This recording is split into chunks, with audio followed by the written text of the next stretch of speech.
미국이 발칵 뒤집혔습니다. 펜타곤 출신 32년 분석관이 비공개 세미나에서 폭탄 발언을 했습니다. 지금 당장 한국을 경계 대상 1위로 올려야 합니다. 중국도 러시아도 아닌 동맹국 한국을 경계하라는 말에 미 국방부가 경악했습니다. 하지만 그가 꺼내든 84페이지 보고서에 담긴 내용에 전 세계가 충격에 빠졌습니다. 한국이 빠지는 순간 미국의 모든 전략이 멈춘다는 것, 그리고 경계의 진짜 의미가 밝혀지자 16명 전원이 자리에서 일어났습니다. 그 충격적인 전말을 지금 공개합니다. 시작하기 전 구독과 좋아요, 그리고 대한민국 화이팅 댓글로 한국을 응원해주세요. 워싱턴 매사추세츠 애비뉴 CSIS 본부 3층 비공개 세미나실이 술렁이기 시작했습니다.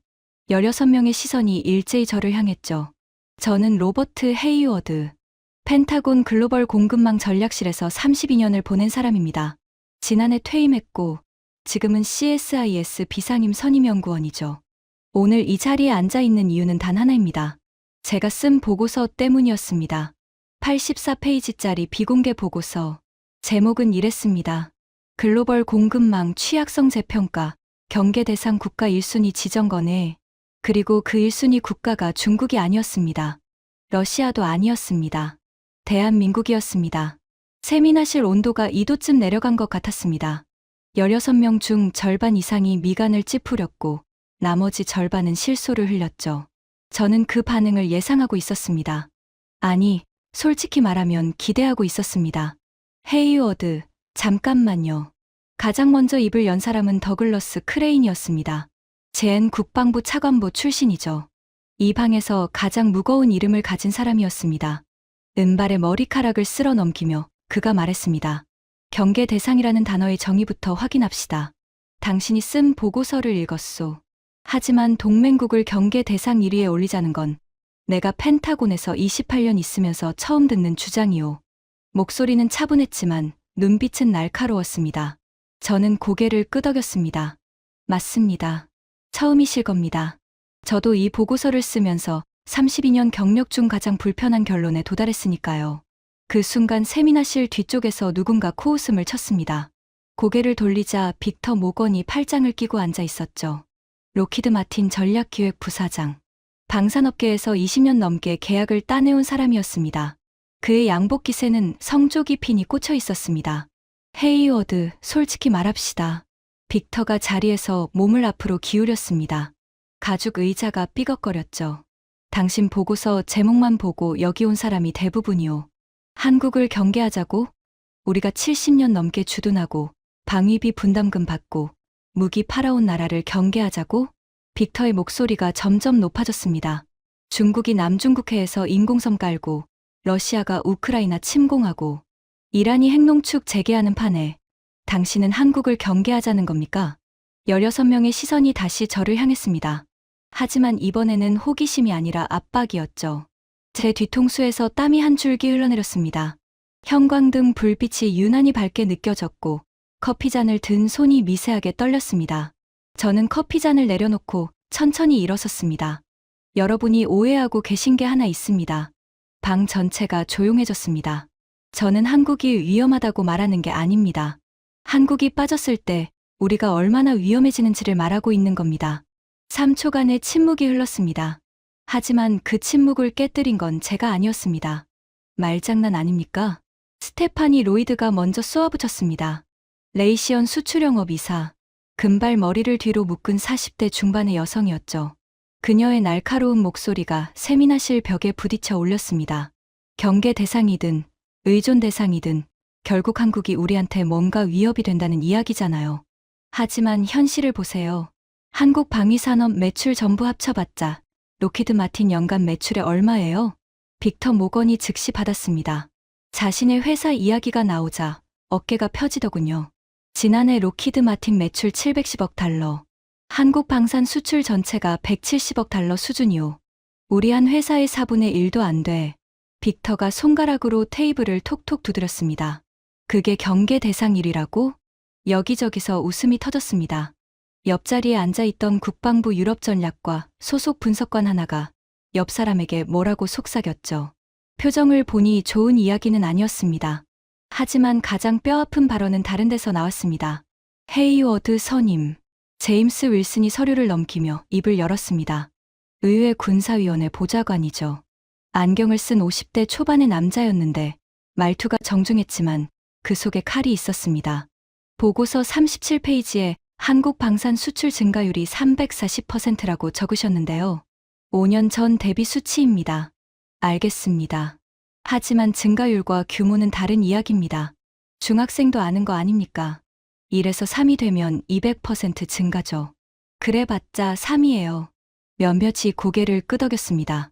윌슨은 서류를 탁 내려놓으며 말을 이었죠.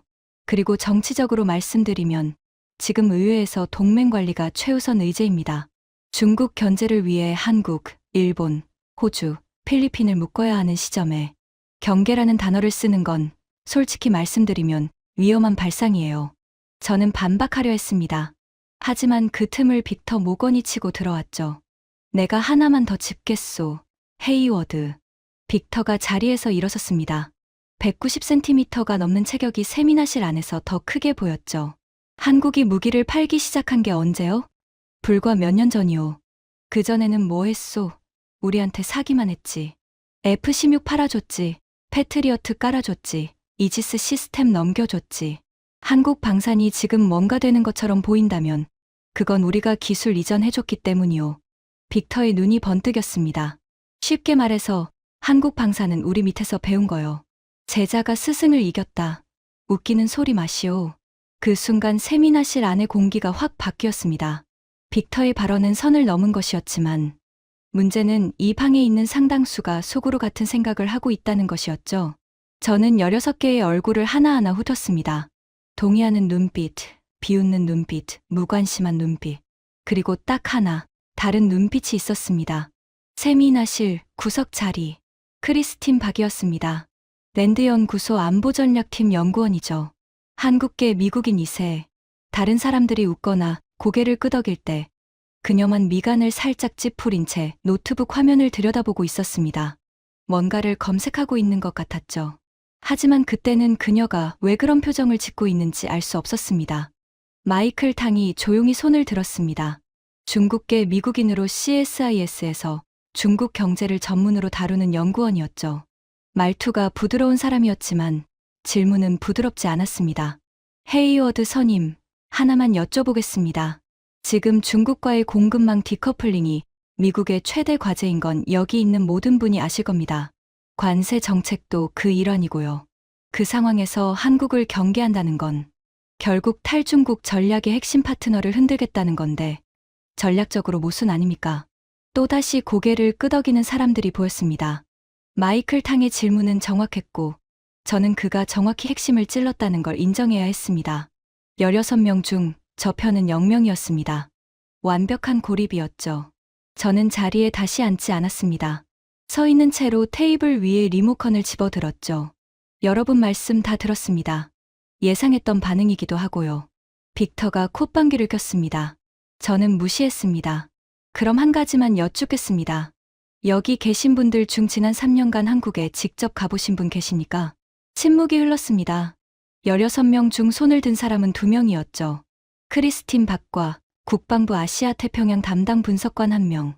2분이시군요. 저는 리모컨으로 스크린을 켰습니다. 방 앞쪽 벽에 하얀 불빛이 켜지더니 한 장의 표가 떴죠. 이건 지난 4년간 나토 회원국들의 신규 무기 도입 계약 목록입니다. 출처는 스톡홀름 국제평화연구소 SIPRI와 나토 조달국 공식 발표 자료입니다. 스크린에 빼곡한 숫자들이 떴습니다. 하지만 제가 빨간색으로 표시한 부분은 2줄이었죠. 노르웨이 다연장 로켓 시스템 도입, 최종 선정, 한국, 폴란드 전차 및 자주포 도입, 역대 최대 규모 계약, 한국. 노르웨이는 미국과 70년 동맹입니다. 나토 창립 멤버죠. 그 노르웨이가 다연장 로켓을 미국이 아니라 한국에서 샀습니다. 방 안이 조용해졌습니다. 폴란드는 더 극적입니다. 러시아 국경을 마주한 최전선 국가, 우크라이나 전쟁 이후 가장 다급하게 무장을 강화하고 있는 나라죠. 그 폴란드가 전차 수백 대, 자주포, 수백 문, 전투기까지 포함해서 한국과 역대 최대 규모의 방산 계약을 맺었습니다. 빅터가 입을 열려 했습니다. 하지만 저는 멈추지 않았죠. 빅터 부사장, 아까 록히드 마틴 매출을 말씀하셨습니다. 맞습니다. 여전히 세계 최대 방산 기업이죠. 하지만 제가 묻겠습니다. 노르웨이가 왜 록히드가 아니라 한국을 골랐을까요? 폴란드가 왜 미국이 아니라 한국과 계약했을까요? 빅터의 눈이 좁아졌습니다. 가격이요. 당연히 가격이지. 한국 무기가 싸니까. 가격. 네. 그것도 하나의 요인이겠죠. 저는 다음 슬라이드를 넘겼습니다. 하지만 노르웨이 국방부 조달위원회 최종평가 보고서를 보면 가격은 5개, 평가 항목 중 4번째였습니다. 1순위가 뭐였는지 아십니까? 방 안에 침묵이 깔렸습니다. 납기입니다. 얼마나 빨리 가져다 줄 수 있느냐? 노르웨이가 미국 측에 요청한 납기는 24개월이었습니다. 미국 측 답변은 4년에서 5년이었죠. 한국은 18개월을 제시했습니다. 숫자가 스크린에 크게 떴습니다. 미국 48개월에서 60개월, 한국 18개월. 러시아가 우크라이나를 침공한 뒤 유럽 전체가 공포에 떨고 있었습니다. 지금 당장 무기가 필요한데 5년을 기다리라는 겁니까? 노르웨이 입장에서는 선택의 여지가 없었던 겁니다. 빅터의 표정이 굳어졌습니다. 하지만 완전히 인정하는 것은 아니었죠. 그는 팔짱을 더 세게 꼈습니다. 납기 하나로 전체를 판단할 수는 없소. 미국 무기의 성능과 호환성은 70년간 검증된 거요. 맞습니다. 성능, 호환성, 정비 체계 모두 중요하죠. 저는 한 발 물러서는 것처럼 보이게 했습니다. 의도적이었죠. 하지만 빅터 부사장, 그럼 하나만 더 여쭙겠습니다. 빅터의 눈이 저를 노려봤습니다. 폴란드가 한국에서 도입하기로 한 K2 전차. 폴란드는 이 전차의 현지 생산 라인까지 세우기로 했습니다. 한국이 기술 이전에 동의했기 때문이죠. 같은 시기에 미국 측은 폴란드에 M1A2 에이브럼스를 제안했는데 현지 생산은 불가하다고 했습니다. 기술 이전도 제한적이었고요. 잠깐 숨을 돌렸습니다. 질문은 간단합니다. 러시아 국경 앞에 선 나라가 뭘 원하겠습니까? 5년 뒤에 도착하는 세계 최고 성능의 전차입니까? 아니면 18개월 안에 도착하고 자기 나라에서 직접 생산까지 가능한 전차입니까? 세미나실이 정적에 쌓였습니다. 빅터가 입을 열지 못했습니다. 처음으로요. 하지만 그건 시작에 불과했습니다. 방사는 제가 꺼낼 카드 중 첫 번째에 불과했으니까요. 저는 스크린을 끄고 16명의 얼굴을 천천히 둘러봤습니다. 아직 누구도 제 편이 아니었습니다. 하지만 확실히 달라진 게 하나 있었죠. 아까까지 비웃던 얼굴 몇 개가 미간을 찌푸리고 있었습니다. 불편한 표정이었죠. 비웃음이 사라지고 불편함이 들어선 겁니다. 그리고 크리스틴 박은 여전히 노트북 화면을 들여다보고 있었습니다. 하지만 이번에는 화면이 아니라 저를 한번 쳐다봤죠. 아주 짧게 고개를 살짝 기울이며 그 눈빛이 말하고 있었습니다. 계속하세요. 저는 리모컨을 다시 집어들었습니다. 방사는 첫 번째입니다. 두 번째는 더 심각합니다. 제임스 윌슨이 안경을 고쳤으며 물었습니다. 더 심각하다니 뭘 말하는 겁니까? 저는 창밖을 잠깐 바라봤습니다. 워싱턴의 3월 하늘은 회색이었고 매사추세츠 애비뉴의 가로수들은 아직 잎이 나지 않은 채 서 있었죠. 그 풍경이 묘하게 이 방 안의 분위기와 닮아 있었습니다. 차갑고 무채색이고 아직 봄이 오지 않은 것처럼. 관세입니다. 저는 돌아서며 말했습니다. 우리가 중국에 세운 관세 장벽, 그 장벽이 만들어낸 구조적 변화에 대해 이야기하겠습니다. 그리고 그 변화의 최대 수혜자가 누구인지. 더글러스 크레인이 처음으로 자세를 고쳐 앉았습니다. 의자 등받이에서 몸을 떼고 테이블 위에 양손을 올렸죠. 그 움직임을 저는 놓치지 않았습니다. 32년간 회의실에서 사람을 읽어온 경험이 말해주고 있었습니다.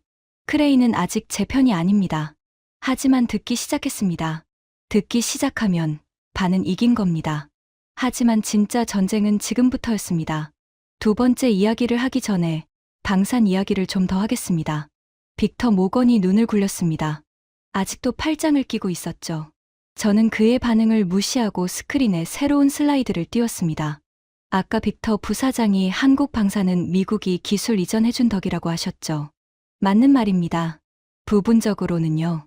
빅터의 눈썹이 꿈틀거렸습니다. 제가 동의할 줄은 몰랐던 모양이죠. 하지만 문제는 그 다음입니다.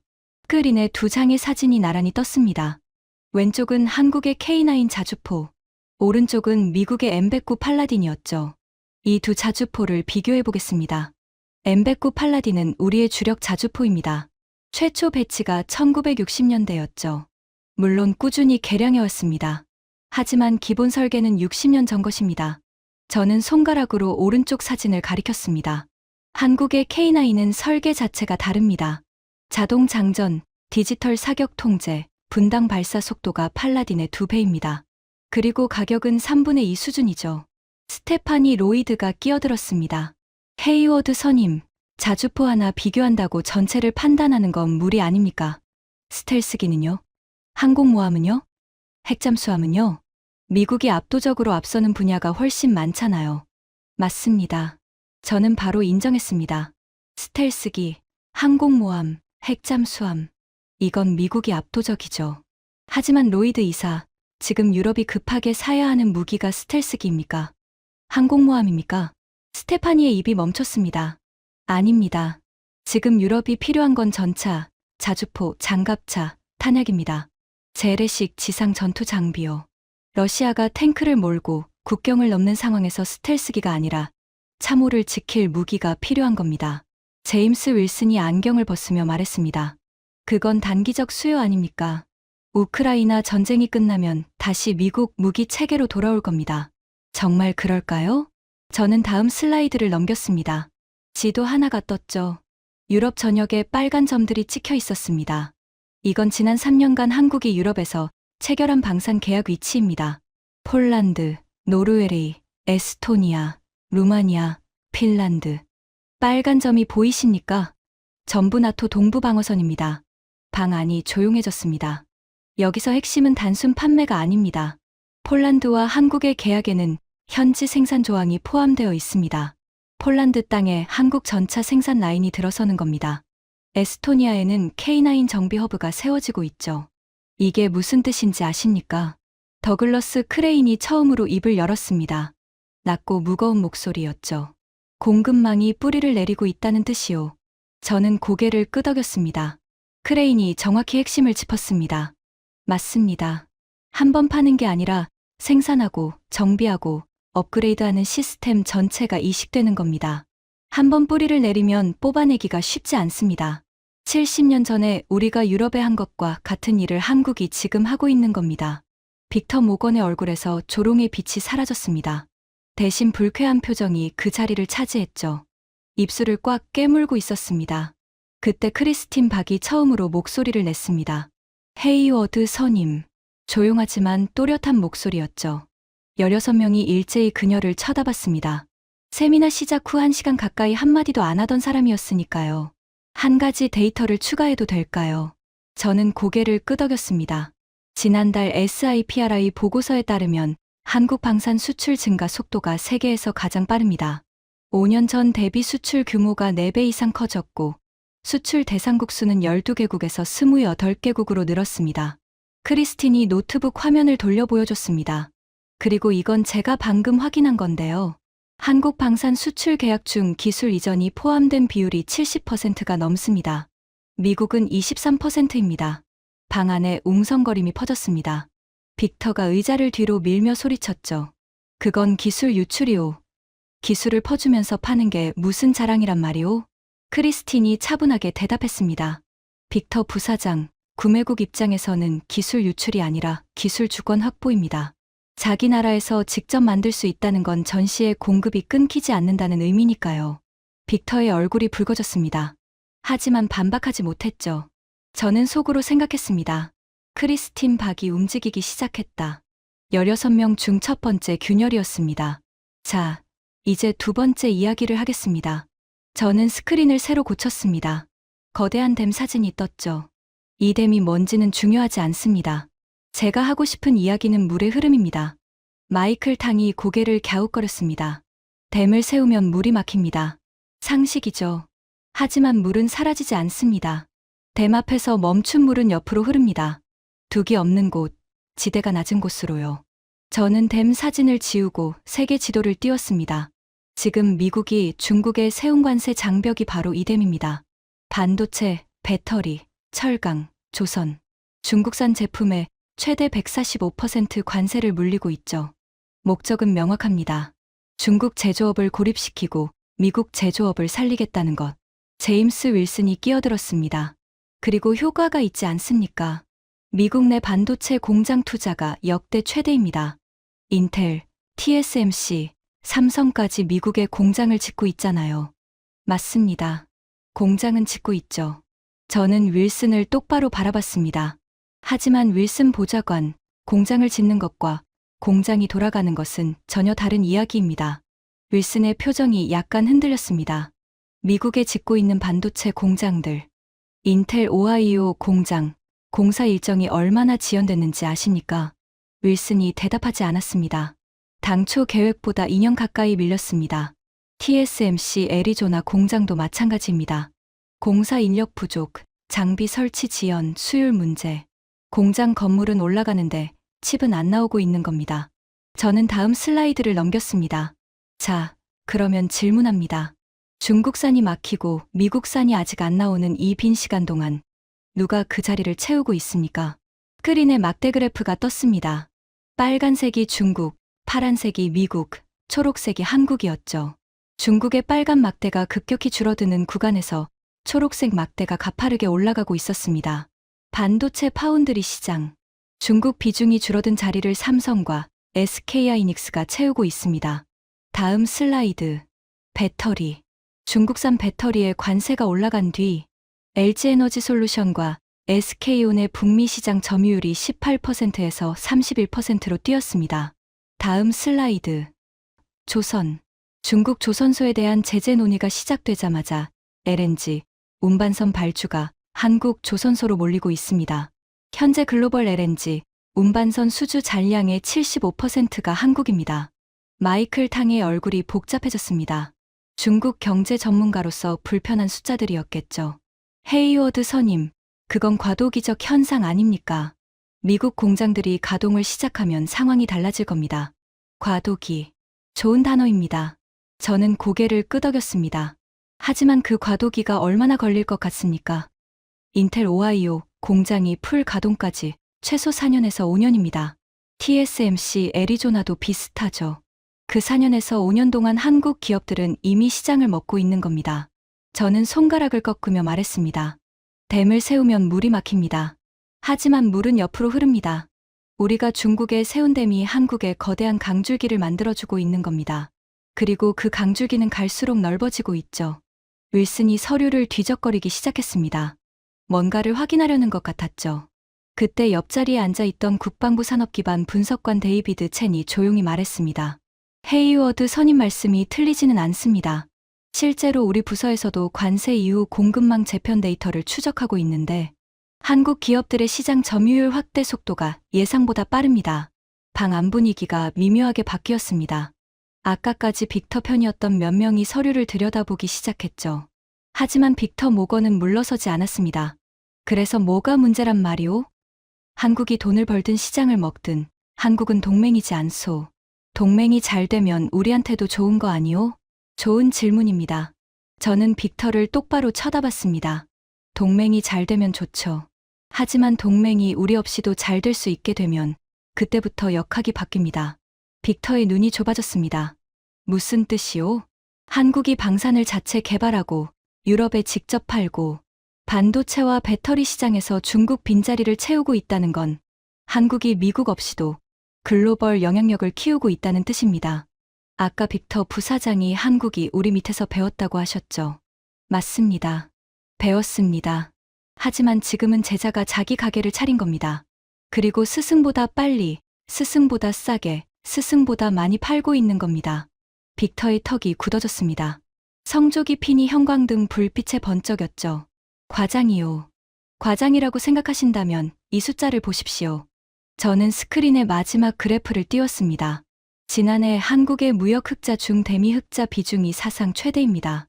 관세 장벽 덕분에 중국산이 빠진 자리를 한국산이 채우면서 한국은 미국 시장에서 역대 최대의 이익을 내고 있습니다. 잠깐 숨을 돌렸습니다. 정리하겠습니다. 우리가 중국을 막으려고 세운 장벽이 한국을 키우고 있습니다. 우리가 의도한 건 미국 제조업 부활이었지만 현실에서 가장 큰 수혜자는 한국입니다. 그리고 이건 끝나지 않았습니다.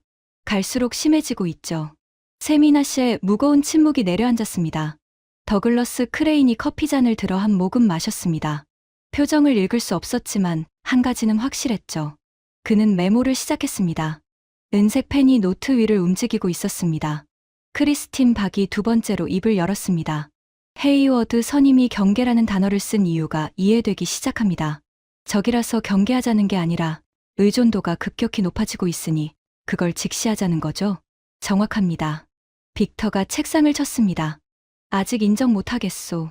방산이야 납기 문제가 있다 치고 관세야 과도기적이라 치고 하지만 그게 경계 대상 1이라는 결론까지 가려면 근거가 부족하오.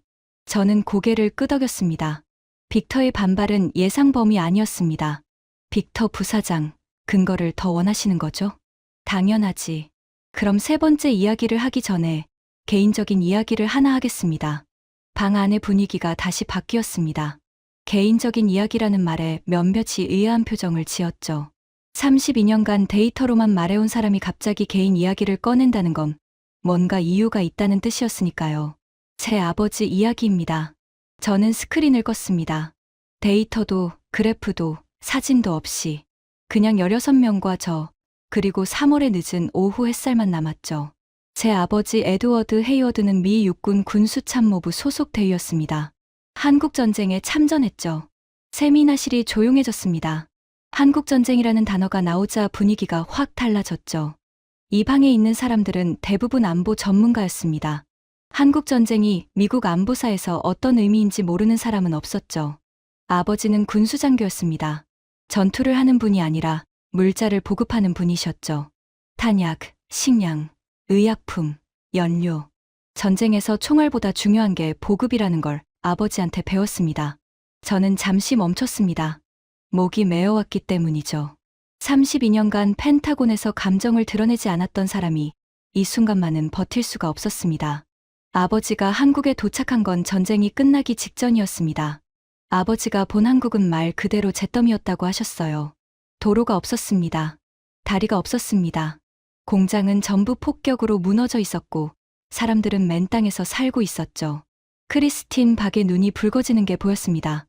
아버지가 귀국하신 뒤에 늘 하시던 말씀이 있었습니다. 저는 깊게 숨을 들이쉬었습니다. 저 나라를 잊지 마라, 로버트. 미국이 폭격을 퍼부은 땅에서 아무것도 없는 맨손으로 다시 일어선 사람들이다. 저 사람들의 눈빛을 봤다. 포기라는 게 없는 눈빛이었다. 언젠가 우리를 놀라게 할 거다. 세미나실이 완전한 정적에 쌓였습니다. 형광등의 윙하는 소리가 들릴 정도였죠. 아버지는 그 말씀을 하실 때마다 눈이 붉어지셨습니다. 전쟁의 참혹함을 본 사람만이 가질 수 있는 눈빛이었죠. 저는 그때 12살이었는데 아버지 눈에 담긴 감정이 뭔지 몰랐습니다. 슬픔인지, 경외인지, 아니면 둘 다인지. 저는 시선을 창밖으로 돌렸습니다. 매사추세츠 애비뉴의 가로수가 보였죠. 잎이 없는 나뭇가지들이 회색 하늘을 향해 뻗어 있었습니다. 아버지는 7년 전에 돌아가셨습니다. 돌아가시기 얼마 전에 제가 찾아뵀을 때 병실 텔레비전에서 뉴스가 나오고 있었어요. 한국 방위산업 수출 관련 뉴스였습니다. 아버지가 그 화면을 보시더니 웃으셨어요. 아주 오래간만에 보는 웃음이었습니다. 목이 다시 메어왔습니다. 커피잔을 들었지만 마시지는 않았죠. 손이 떨릴까 봐서였습니다. 아버지가 이렇게 말씀하셨습니다. 그것 봐라. 내가 뭘 했어. 3초간의 침묵. 그게 아버지와 나눈 마지막 대화였습니다. 세미나실 안에서 누군가 코를 훌쩍이는 소리가 들렸습니다. 크리스틴 박이었죠. 그녀는 노트북 화면 너머로 눈물을 닦고 있었습니다. 더글러스 크레인이 은색 펜을 내려놓았습니다. 메모를 멈춘 것이 아니라 펜을 잡은 손이 떨렸기 때문이었죠. 그도 한국전쟁 세대의 자녀였으니까요. 저는 다시 16명을 바라봤습니다. 제가 32년간 공급망을 분석한 이유가 있습니다. 아버지가 보여주셨기 때문입니다. 물자가 끊기면 사람이 죽는다는 걸, 보급이 무너지면 전선이 무너진다는 걸. 그래서 저는 공급망이 어디서 오는지를 평생 추적했습니다. 한 박자 쉬었습니다. 그리고 32년간의 결론이 이겁니다. 아버지가 잿더미라고 하셨던 그 나라가 지금 미국의 공급망에서 빠지면 안 되는 나라가 됐습니다. 전차 엔진의 핵심 부품부터 스마트폰 반도체까지, 전투기 디스플레이부터 LNG, 운반선까지. 그 폐허의 나라가 이제 우리가 없으면 안 되는 나라가 된 게 아니라 우리가 그 나라 없이는 못 사는 나라가 된 겁니다. 빅터 모건이 고개를 숙이고 있었습니다. 팔짱을 풀고 두 손을 테이블 위에 올려놓은 채로요. 조롱의 기색은 완전히 사라져 있었습니다. 제임스 윌슨이 안경을 벗고 눈을 비볐습니다. 그리고 천천히 말했죠. 헤이워드 선임, 당신 아버지 이야기는 존경합니다. 하지만 감정과 정책은 별개입니다. 구체적인 근거를 더 듣고 싶습니다. 목소리가 아까와 달랐습니다. 날카로움이 빠지고 진지함이 들어와 있었죠. 저는 고개를 끄덕였습니다. 물론이죠. 세 번째 이야기를 하겠습니다. 수소 이야기입니다. 여러분, 수소라는 단어를 들으면 뭐가 떠오르십니까? 마이클 탕이 대답했습니다. 수소차, 수소 연료전지. 대부분 그렇게 생각하죠. 수소차, 연료전지, 친환경 에너지. 하지만 제가 말하려는 수소는 그게 아닙니다. 저는 스크린에 세계 해운 지도를 띄웠습니다. 파란 선들이 대양을 가로지르고 있었죠. 수소를 만드는 건 누구나 할 수 있습니다. 물을 전기분해하면 됩니다. 문제는 운반입니다. 수소는 영하 253도에서 액화됩니다. 지구상에서 가장 다루기 어려운 물질 중 하나죠. 이 극저온 액체를 받아 건너 안전하게 운반하는 것. 이게 수소 경제의 진짜 병목입니다. 데이비드 첸이 손을 들었습니다. 일본이 그 분야에서 세계 1위 아닙니까? 가와사키 중공업이 세계 최초로 액화수소, 운반선을 만들었다고 들었는데요. 맞습니다. 일본은 30년 넘게 수소에 투자했습니다. 가와사키 중공업이 세계 최초의 액화수소, 운반선을 만든 것도 사실이죠. 저는 스크린에 두 척의 배 사진을 나란히 띄웠습니다. 왼쪽이 일본 가와사키가 만든 운반선입니다. 오른쪽이 한국이 건조 중인 운반선이죠. 사진만 봐도 크기 차이가 확연했습니다. 일본 배의 액화수소 탱크 용량은 1250세제곱미터입니다. 시범용이죠. 기술 실증을 위한 소규모 선박입니다. 저는 오른쪽 사진을 가리켰습니다. 한국 조선소가 설계한 운반선의 탱크 용량은 8만 세제곱미터입니다. 방 안에서 숫자를 계산하는 소리가 들렸습니다. 8만 나누기 1250점, 일본 배의 64배입니다. 스테파니 로이드가 고개를 저었습니다. 잠깐, 그건 설계 용량이지 실제 건조가 아니잖아요. 설계만 하고 못 짓는 경우도 있잖아요. 맞는 지적입니다. 저는 인정했습니다. 하지만 로이드 이사, 이 설계를 한 곳이 어딘지가 중요합니다. 한국 조선소들은 현재 전 세계 LNG, 운반선의 75%를 건조하고 있습니다. 극저온 화물을 다루는 기술에서 세계 최고라는 뜻이죠. LNG는 영하 162도입니다. 액화수소는 영하 253도고요. 영하 162도를 완벽하게 다루는 기술이 있는 곳이 영하 253도에 도전하는 건 자연스러운 확장입니다. 마이클 탕이 끼어들었습니다. 그런 논리라면 일본도 LNG 기술이 있지 않습니까? 있죠. 하지만 양이 다릅니다. 저는 다음 슬라이드를 넘겼습니다. 지난 5년간 전 세계에서 발주된 LNG, 운반선 중 한국이 수주한 비율 75%입니다. 일본은 4%입니다. 숫자가 스크린에 크게 떴습니다. 한국 75%, 일본 4%. 일본이 30년간 수소에 투자한 건 사실입니다. 광산을 팠죠. 하지만 한국은 그 사이에 철도를 깔았습니다. 수소를 만드는 기술은 일본이 먼저였을지 모릅니다. 하지만 수소를 받아 건너로 실어 나르는 인프라는 한국이 깔게 될 겁니다. 더글러스 크레인이 메모를 하며 물었습니다. 헤이워드, 미국은 어디 있소? 수소 운반에서 미국의 위치는? 솔직한 질문이었죠. 미국은 수소 생산에서는 앞서 있습니다.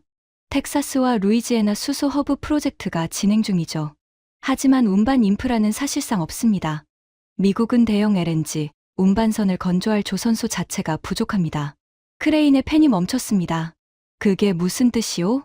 미국이 수소를 아무리 많이 만들어도 바다 건너로 보내려면 한국 조선소의 배를 주문해야 한다는 뜻입니다. 방 안이 또다시 정적에 빠졌습니다. 저는 이 흐름을 이어갔습니다. 수소만이 아닙니다. 여러분의 주머니 속에도 한국이 있습니다. 스크린에 스마트폰 사진이 떴습니다. 미국 프리미엄 스마트폰 시장. 지난 분기 기준 삼성 폴더블 시리즈 판매량이 전년 대비 140% 증가했습니다.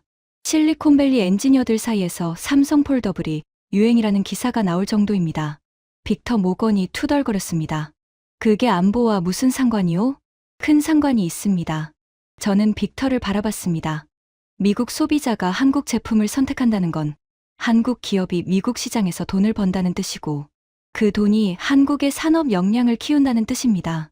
방산, 반도체, 배터리, 조선, 소비재 전부 연결되어 있습니다. 한 분야에서 번 돈이 다른 분야에 투자되고 그 투자가 또 다른 분야의 경쟁력을 키우는 겁니다. 데이비드 첸이 고개를 끄덕였습니다. 두 번째 동의의 신호였죠. 그리고 하나 더. 저는 유럽 지도를 띄웠습니다. 유럽 이야기를 잠깐 하겠습니다. 지금 유럽은 구조적으로 느려지고 있습니다. 독일 제조업 PMI가 18개월 연속 수축 구간입니다. 프랑스 산업 생산은 정체 상태고요. 영국은 브렉시트 이후 공급망 재편에 아직도 허덕이고 있습니다. 윌슨이 물었습니다. 유럽이 느려지면 한국한테 유리하다는 이야기입니까? 유리한 정도가 아닙니다. 유럽이 규제를 만드는 동안 한국은 공장을 지었습니다. 유럽이 탄소 배출 기준을 토론하는 동안 한국은 배터리 생산 라인을 돌렸죠. 유럽이 방산 조달 절차를 검토하는 동안 한국은 폴란드에 전차를 납품했습니다. 저는 손가락 3개를 펼쳤습니다. 속도, 규모, 가격. 이 3가지에서 한국을 이길 수 있는 나라가 지금 지구상에 몇 개나 됩니까? 방 안에서 아무도 대답하지 않았습니다. 크리스틴 박이 3번째로 입을 열었습니다. 제가 보충하겠습니다. 유럽연합이 최근 발표한 방산 투자 계획 8천억 유로입니다. 이 돈을 쓸 때 유럽 각국이 어디서 살지가 핵심인데 유럽 방산 업체들의 생산 능력이 수요를 따라가지 못하고 있습니다. 독일 라인메탈이 전차 생산을 늘리겠다고 했지만 풀 가동까지 최소 3년이 필요하다고 밝혔죠. 크리스틴이 방 전체를 둘러봤습니다. 3년을 기다릴 여유가 없는 나라들은 어디로 갈까요? 대답은 필요 없었습니다. 이 방에 있는 모든 사람이 답을 알고 있었으니까요. 저는 16명의 표정을 훑었습니다. 확실히 달라져 있었습니다. 아까의 조롱과 비웃음은 완전히 사라졌고 그 자리를 불편함과 진지함이 차지하고 있었죠. 크리스틴 박, 데이비드 첸, 국방부 분석관 3명. 최소 5명이 제 논지에 동조하기 시작한 것이 보였습니다. 하지만 빅터 모건은 아직이었습니다. 제임스 윌슨도 완전히 넘어온 건 아니었죠. 그리고 더글러스 크레이는 여전히 메모만 하고 있었습니다. 판단을 유보하고 있다는 뜻이었죠. 아직 절반이었습니다. 마지막 이야기입니다. 저는 스크린에 세계 해운 항로 지도를 띄웠습니다. 동아시아에서 유럽으로, 중동에서 아시아로, 대서양을 횡단하는 파란 선들이 거미줄처럼 엮여 있었죠. 더글러스 크레인 젠 차관보께서 아까 좋은 지적을 하셨습니다. 수소 운반에서 미국의 위치를 물으셨죠. 그 질문을 확장하겠습니다. 저는 지도 위의 파란 선들을 가리켰습니다. 이 선 위를 오가는 배들, 컨테이너선, 유조선, LNG 운반선, 벌크선. 이 배들이 전 세계 무역량의 90%를 운반합니다. 그런데 이 배들 중 한국에서 만든 비율이 얼마인지 아십니까? 잠깐 뜸을 들었습니다. 전 세계 고부가 가치 선박의 절반 이상이 한국 조선소에서 만들어집니다. LNG 운반선은 75%, 초대형 컨테이너선은 60% 이상이죠. 더글러스 크레인이 자세를 바로 했습니다. 조선이 중요하다는 건 아오. 하지만 해양 패권은 결국 해군력 아니겠소. 조선소가 아니라 항공모함과 잠수함 이야기지. 맞습니다. 해양 패권의 핵심은 해군력이죠. 저는 동의한 뒤 한 박자 쉬었습니다. 하지만 크레인 차관보, 그 항공모함과 잠수함을 만드는 곳이 어딘지 생각해 보셨습니까? 크레인의 눈이 좁아졌습니다. 미국 해군의 조선 산업 기반이 위기라는 건 알고 있소. 위기 정도가 아닙니다. 저는 다음 슬라이드를 넘겼습니다. 미국 조선소 현황이 떴죠. 미국에서 대형 군함을 건조할 수 있는 조선소가 몇 개인지 아십니까? 사실상 2곳입니다. 헌팅턴 잉걸스와 제너럴 다이내믹스 바스 아이언 웍스. 이 2곳이 항공모함, 구축함, 잠수함 전부를 맡고 있습니다. 빅터가 끼어들었습니다. 그건 알려진 사실이오. 하지만 그게 한국과 무슨 관련이 있소? 이 2 조선소의 건조 일정이 밀리고 있습니다. 버지니아급 잠수함은 연간 2척 건조가 목표인데 실제로는 1.2척도 못 만들고 있습니다. 콜럼비아급 전략 잠수함은 첫 번째 배부터 일정이 지연됐죠. 이유가 뭘까요? 인력 부족, 하청업체 부도, 부품 공급 지연. 저는 손가락으로 지도의 한반도를 가리켰습니다. 한국은 현재 세계에서 가장 빠르게 군함을 건조하는 나라 중 하나입니다. 이지스급 구축함 세종대왕함을 독자 설계로 건조했고, 경항공모함 프로젝트를 추진 중이며 3,000톤급 잠수함을 양산하고 있습니다. 그리고 이 모든 걸 상업조선과 동일한 생산 라인에서 돌리고 있다는 게 핵심입니다. 데이비드 첸이 물었습니다. 동일한 생산 라인이라는 게 무슨 뜻입니까? 민군 겸용 생산 체계입니다. 평시에는 LNG 운반선과 컨테이너선을 만들고 전시에는 군함 생산으로 전환할 수 있다는 뜻이죠. 미국은 군함 전용 조선소 2곳이 풀 가동도 못하고 있는데 한국은 민간 조선소 7곳이 군함까지 만들 수 있는 구조입니다. 크레인의 팬이 빠르게 움직이고 있었습니다. 그리고 여기서 진짜 중요한 이야기가 나옵니다. 저는 목소리를 낮췄습니다. 지금 미 해군이 검토하고 있는 옵션 중 하나가 뭔지 아십니까? 한국 조선소에 미 해군 함정 정비를 맡기는 방안입니다. 이미 한국 조선소에서 미 해군 상륙함 정비를 수행한 실적이 있습니다. 방안에 웅성거림이 퍼졌습니다. 빅터 모건이 자리에서 벌떡 일어났습니다. 미 해군 함정을 한국에서 정비한다고. 그건 국가 안보 문제예요. 맞습니다. 국가 안보 문제입니다. 저는 빅터를 올려다봤습니다. 하지만 빅터 부사장, 우리 조선소가 일정을 맞추지 못하면 군함이 바다에 뜨지 못합니다. 군함이 바다에 뜨지 못하면 해양 패권은 종이 위의 개념일 뿐이죠. 현실은 이겁니다. 미국 혼자서는 자기 해군 함정조차 제때 못 만들고 있고 그 빈자리를 채울 수 있는 나라가 지구상에 몇 개 안 됩니다. 그 중 하나가 한국입니다. 빅터가 천천히 다시 앉았습니다. 입술을 꽉 깨물고 있었지만 이번에는 반박하지 않았죠. 더글러스 크레인이 펜을 내려놓았습니다. 그리고 처음으로 저를 정면으로 바라봤습니다. 헤이워드. 낮고 무거운 목소리였습니다. 당신이 지금까지 보여준 것들을 정리하면 이렇소.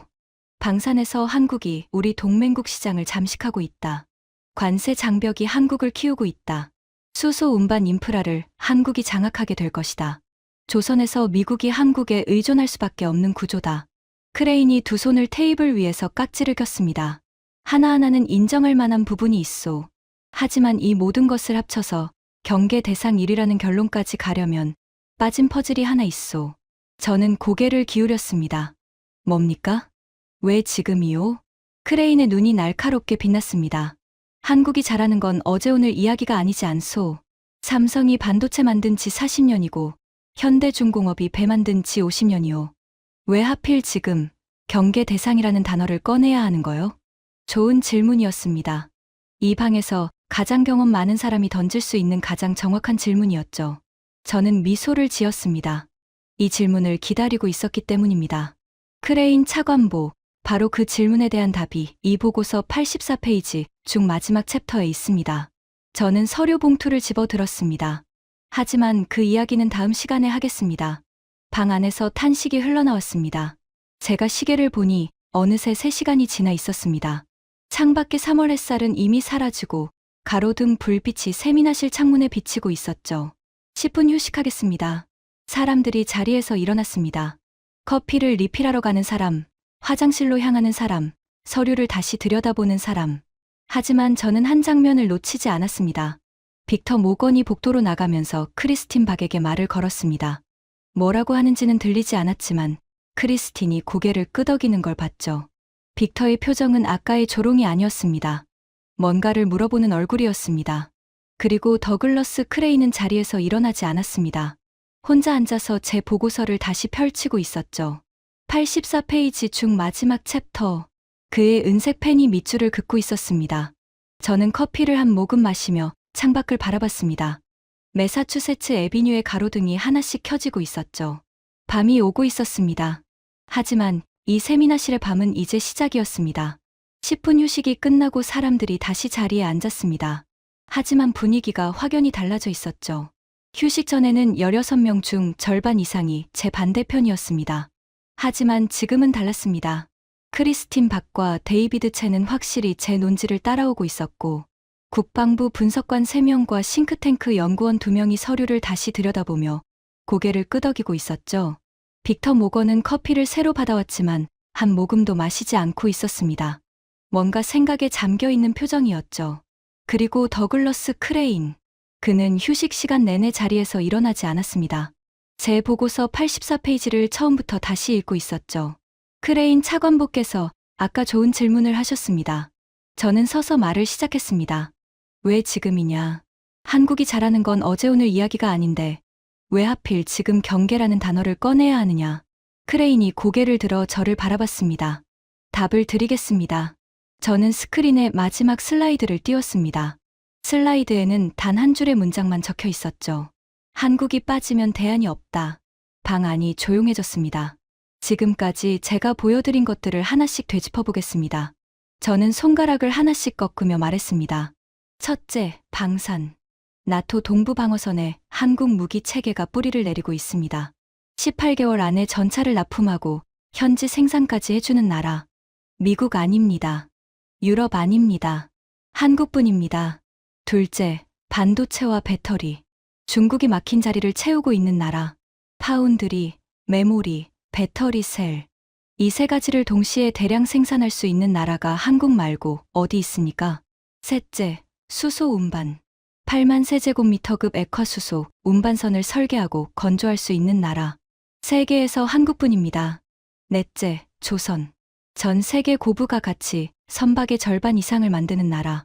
미 해군 함정 정비까지 맡기는 걸 검토해야 할 정도로 미국 자체 조선 역량이 부족한 상황입니다. 저는 4개의 손가락을 펼쳐 보였습니다. 방산, 반도체와 배터리, 에너지 인프라, 조선. 이 4가지는 따로따로가 아닙니다. 전부 연결되어 있습니다. 반도체가 없으면 미사일 유도 장치를 못 만듭니다. 배터리가 없으면 잠수함 동력이 멈춥니다. 조선소가 없으면 해군 함정이 바다에 뜨지 못하죠. 수소 인프라가 없으면 다음 세대의 에너지 전원이 멈춥니다. 숨을 한번 돌렸습니다. 그리고 이 4가지 분야 전부에서 핵심적인 역할을 하고 있는 나라가 한 곳입니다. 대한민국. 제임스 윌슨이 안경을 벗고 눈을 비볐습니다. 그리고 천천히 말했죠. 헤이워드 선임, 하나 인정하겠습니다. 개별적으로 봤을 때는 각각 반박할 수 있었습니다. 방사는 단기 수요라고, 관세는 과도기라고, 조선은 특수한 경우라고. 하지만 이걸 전부 합치면 그림이 다르군요. 저는 고개를 끄덕였습니다. 그게 제가 경계라는 단어를 쓴 이유입니다. 그때 빅터 모건이 마지막 저항을 했습니다. 목소리는 아까보다 훨씬 낮아져 있었지만 여전히 물러서지 않겠다는 의지가 담겨 있었죠. 헤이워드, 당신 논리는 인정하겠소. 한국이 잘하고 있다는 것도 인정하겠소. 하지만 경계라는 단어는 여전히 거부하겠소. 빅터가 자리에서 일어섰습니다. 한국은 동맹이요. 동맹을 경계한다는 건 동맹 관계를 흔드는 거요. 우리가 한국을 경계한다는 말이 나가는 순간 한국은 우리를 의심하기 시작할 거요. 그건 중국한테 빌미를 주는 것이요. 윌슨도 끄덕였습니다. 그 부분은 동의합니다. 정치적으로 경계라는 단어는 위험합니다. 방 안에 다시 긴장감이 흘렀습니다. 빅터의 마지막 반격은 정치적 현실에 기반한 것이었고 그건 무시할 수 없는 논점이었죠. 저는 5초간 아무 말도 하지 않았습니다. 16명의 시선이 저에게 집중되어 있었죠. 형광등 불빛이 유난히 하얗게 느껴졌습니다. 그리고 입을 열었습니다. 빅터 부사장. 뭐요? 경계라는 단어를 제가 왜 썼는지 이제 진짜 이유를 말씀드리겠습니다. 빅터의 눈이 좁아졌습니다. 진짜 이유라니. 지금까지 한 게 진짜가 아니었단 말이오? 지금까지 한 이야기는 근거입니다. 이제 결론을 말씀드리는 겁니다. 저는 스크린의 문장을 지우고 새로운 문장을 띄웠습니다. 경계해야 할 것은 한국이 아닙니다. 방 안이 술렁였습니다. 경계해야 할 것은 한국 없이 한 발짝도 못 움직이게 된 우리 자신입니다. 정적이 내려앉았습니다. 누구도 입을 열지 못했죠. 제가 이 보고서를 쓴 이유는 한국을 적으로 만들자는 게 아닙니다. 한국을 밀어내자는 것은 더더욱 아닙니다. 제가 하고 싶은 말은 이겁니다. 저는 16명을 천천히 둘러봤습니다. 우리는 70년 동안 한국을 보호하는 나라라고 생각했습니다. 안보 우산을 씌워주는 나라, 무기를 팔아주는 나라, 기술을 이전해주는 나라. 하지만 그 사이에 한국은 달라졌습니다. 만들고, 움직이고, 연결하는 나라가 됐습니다. 전차를 만들고, 반도체를 만들고, 배터리를 만들고, 배를 만들고, 수소를 운반합니다. 그리고 이 모든 것을 미국보다 빠르게, 유럽보다 싸게, 중국보다 신뢰할 수 있게 합니다. 목소리가 떨렸습니다. 하지만 멈추지 않았죠. 문제는 한국이 아닙니다. 문제는 우리가 그 변화를 아직 직시하지 못하고 있다는 겁니다. 한국을 여전히 하청업체로, 제자로, 보호 대상으로 보고 있다는 겁니다. 그 인식이 바뀌지 않으면 우리는 한국의 진짜 가치를 놓칠 겁니다. 그리고 한국은 다른 파트너를 찾아갈 겁니다. 빅터 모건의 입이 열렸다 닫혔습니다. 반박하려다 멈춘 거였죠. 그의 눈에서 조롱은 완전히 사라져 있었습니다. 대신 복잡한 감정이 떠올라 있었죠. 불쾌함인지, 인정인지, 아니면 둘 다인지. 더글러스 크레인이 천천히 일어섰습니다. 은발의 머리카락이 형광등 불빛에 하얗게 빛났죠. 방 안의 모든 시선이 그에게 집중됐습니다. 이 방에서 가장 무거운 이름을 가진 사람이 마침내 입을 열려는 순간이었으니까요. 헤이워드. 낮고 무거운 목소리였습니다. 나도 한국전쟁 참전군인의 아들이오. 저는 숨이 멈추는 것 같았습니다. 아버지가 인천에 계셨소. 상륙작전 때 물자하역을 지휘하셨지. 당신 아버지와 같은 군수 계통이었소. 크레인이 천천히 걸어서 제 앞에 섰습니다. 아버지도 비슷한 말씀을 하셨소. 저 나라 사람들은 다르다고, 눈빛이 다르다고. 그의 목소리가 미세하게 떨렸습니다. 나는 28년간 펜타곤에서 동맹 관계를 관리했소. 한국은 늘 관리 대상이었지. 보호 대상이었고. 하지만 오늘 당신 이야기를 듣고 한 가지를 깨달았소. 크레인이 저를 정면으로 바라봤습니다. 우리가 한국을 보호하고 있다고 생각하는 동안 한국은 우리가 없으면 안 되는 나라가 되어 있었소. 그리고 우리는 그걸 모르고 있었소. 크레인이 방 전체를 둘러봤습니다. 헤이워드의 말이 맞소. 경계해야 할 것은 한국이 아니오. 경계해야 할 것은 한국의 변화를 모르고 있는 우리 자신이오. 침묵이 흘렀습니다. 5초, 10초. 그리고 크리스틴 박이 조용히 박수를 치기 시작했습니다. 데이비드 첸이 따라 쳤죠. 하나, 둘, 셋. 박수가 퍼져나갔습니다. 10명, 12명, 14명. 빅터 모건은 박수를 치지 않았습니다. 하지만 고개를 숙이고 천천히 끄덕이고 있었죠. 그것으로 충분했습니다. 16명 중 16명. 전원이었습니다. 박수가 잦아든 뒤 저는 마지막으로 스크린을 켰습니다. 세계 지도가 떴습니다. 하지만 평범한 지도가 아니었죠. 한반도를 중심으로 붉은 선들이 사방으로 뻗어 있었습니다. 유럽으로, 중동으로, 동남아시아로, 북미로. 이건 제가 32년간 추적한 공급망 지도의 최신 버전입니다. 붉은 선은 한국이 핵심 공급자인 품목의 흐름입니다. 선들이 거미줄처럼 세계를 감싸고 있었죠. 반도체 칩이 이 선을 따라 움직입니다. 배터리 셀이 이 선을 따라 움직입니다. 전차와 자주포가 이 선을 따라 움직이고 LNG, 운반선이 이 선을 따라 바다 위를 움직입니다. 저는 지도를 가리키며 말했습니다. 자원도 없고 국토도 작고 북쪽에는 핵무장한 적성국이 있는 나라. 인구는 줄고 있고 영토는 한반도 절반에 불과한 나라.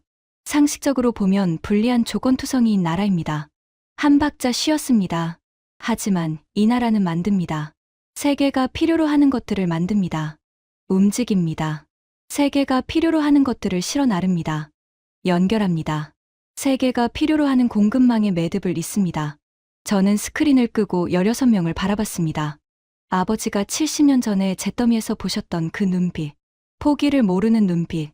그 눈빛이 지금 이 선들을 만들어낸 겁니다. 더글러스 크레인이 자리에서 일어섰습니다. 헤이워드, 한 가지 제안을 하겠소. 말씀하십시오. 이 보고서의 제목을 바꾸시오. 저는 의아한 표정을 지었습니다. 경계 대상이라는 단어 대신 필수 파트너라고 쓰시오. 한국을 경계 대상이 아니라 필수 불가결한 전략적 파트너로 재정의하는 것. 그게 이 보고서의 진짜 결론 아니겠소? 저는 미소를 지었습니다. 처음부터 그게 제가 하고 싶었던 말입니다. 다만 필수 파트너라고 쓰면 아무도 이 세미나에 오지 않았을 겁니다. 크레인이 웃었습니다. 처음 보는 웃음이었죠. 28년간 펜타곤에서 무표정을 유지해온 사람의 웃음은 묘하게 따뜻했습니다. 빅터 모건이 마지막으로 입을 열었습니다. 목소리는 낮았지만 아까의 공격성은 완전히 사라져 있었죠. 헤이워드, 한 가지만 인정하겠소. 뭡니까?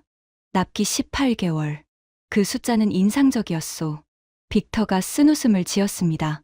로키드가 5년 걸리는 걸 한국이 18개월에 한다면 우리가 경계해야 할 건 한국이 아니라 우리 자신의 생산 능력이요. 그 부분은 동의합니다.